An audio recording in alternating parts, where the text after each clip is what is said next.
I am a single parent of 4 children. They grow so quickly, you buy something for them and a few months later it's too small. You're giving them confidence, a smile, something to hope for.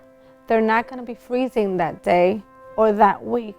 And maybe, the kid will not be bullied because the coat he had last week was broken and now he has a brand new one.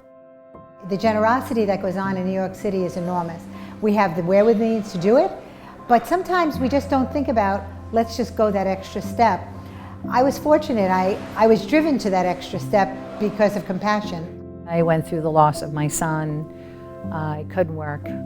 I was trying to hold down a job. I was working 3 jobs when he was first born, and born with a heart problem, and they told me that they weren't sure what was going to happen. Ultimately, he was my 3rd child at the time, and my other ones were very young. My 2 older children were very young at the time. They were only 3 and 5 when he ultimately passed. But for 22 months, it was every day going to the hospital. So it was extra gas in the car, less money for food. Many times I went hungry because I wanted to make sure my children ate before me. You do a lot of struggling and a lot of giving up on certain things because you need to provide for your children first. It all began as a very instant, and it did, a gut reaction to the needs of other people. It was just not only my reaction. I'm sure that practically everyone that we know gets that same gut reaction. It's just that I was able, through various gifts, to have the mechanism, the ability to do that by reaching out to my clients and customers and having the help from my staff to be able to execute all that I was feeling inside me. Marianne spearheads this drive as she conducts her business with the passion, energy, and zest of ultimate success. And we give her a lot of credit. She has an abundance of energy and a huge heart. I was diagnosed with a severe illness last June, and it's a very quick thing when you end up sick and you have to have something taken care of, so I didn't have a lot of time to think about it. Just being referred by doctors to go to the city. I walked up to the train station, but when you're waiting there for the train or even when you get on it, it's freezing. It's cold when you get off, it's cold when you go out onto 7th or 8th Avenue. Like some of the time, I was happy to have that coat because I could walk. Even though I was ill, it was still healthy to do that. And when I couldn't, I either took a subway or a bus. But I'm saying without a warm coat, I don't see how I could have done that. It was very cold outside, and when you're ill, you seem to feel the cold more.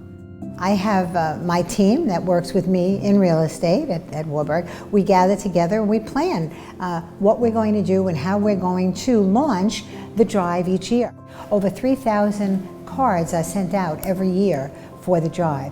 In addition to that, of course, now who doesn't use social media? So we're on Facebook and my blog, and it really launches itself so that hopefully we can blossom into a real successful drive each year. Receiving Marianne's flyer every year, when I look at it, it brings back memories to me of growing up and not having. And so I really want to participate in her coat drive and share my coats. One of the distinctive things about Marianne is she developed her own program for her own community, and she knows how to invite those people to participate in a way that others would not, because she's in the field. When the family friend suggested that I look into working with Marianne, I looked her up on the internet and tried to find out some more information about her. And of course, great credentials in her work, but also something that caught my eye was the coat drive, that it was such a big part of her work within the community, and that it had been going on for such a long time. It was really a great asset and great credit to her involvement. We engaged Marianne to represent us, and not only did we find out that she represented our thoughts and needs in business, but she represented our thoughts and needs in society, which meant giving back and giving of yourself in ways that it goes beyond the call of duty. And that's what you're supposed to do in life, is give back when you can. That the most important thing we can do for anybody is build up their dignity and esteem. And that's a launching pad to success. And when people can do that, and they have that, they have pride, and it exudes from them. And when that happens, there's confidence, and people are more employable, they're more likable, they're more sociable. It's just an all-around good thing to do that.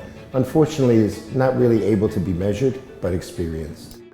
I feel if you walk into a doctor office and you feel and look good about yourself in a coat that you're wearing and somebody else says, oh, you're looking great, it does something for it makes your own persona feel great. I mean, it made me feel better about myself, made me feel more confident. And then, you know, when I'm walking down the street, that it's not so much fitting in as like nobody else is going to notice you're out of the ordinary, but that, you know, they'll notice somebody who doesn't have a coat or who looks cold or who looks like they're struggling, and nobody wants to really look like that in this world. Everybody wants to, you know, be treated the same way.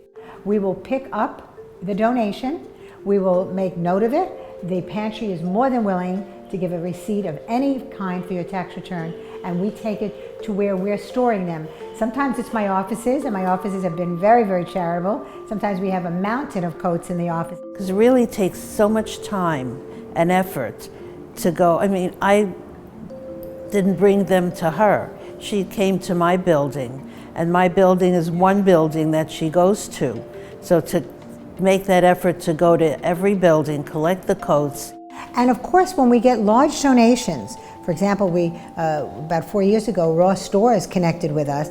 When we get very large donation, I just call Joe Sano at the pantry, and he will send a van and sometimes a truck to come to pick up that donation for us. Mary Ann makes it special. She puts her own stamp on it with her personality, her integrity, her sincerity. And that's very important. She really lets people know how successful the drive was, the impact they made, what media has recognized the event as well, just to give more encouragement to some of our other clients that would hopefully participate. So she does a great job. I would think that receiving a coat as a mother for a child is the most important thing, because everyone wants their children to have everything. And it's difficult sometimes, so if they can receive coats, children's coats especially, I think the mother is definitely happy. How are we going to eat? What are we going to do to pay the bills? How are we going to get the things that we need? And at the same time, remember that even though we are in need of those things, it doesn't mean she should go without a birthday. Doesn't mean that she shouldn't be able to go and have ice cream or go to a movie. Just because you're in need doesn't mean that you shouldn't be able to still enjoy life, because that's really what it's all about. You know, I used to think it's just me getting a blessing, but the people who give as well get a blessing.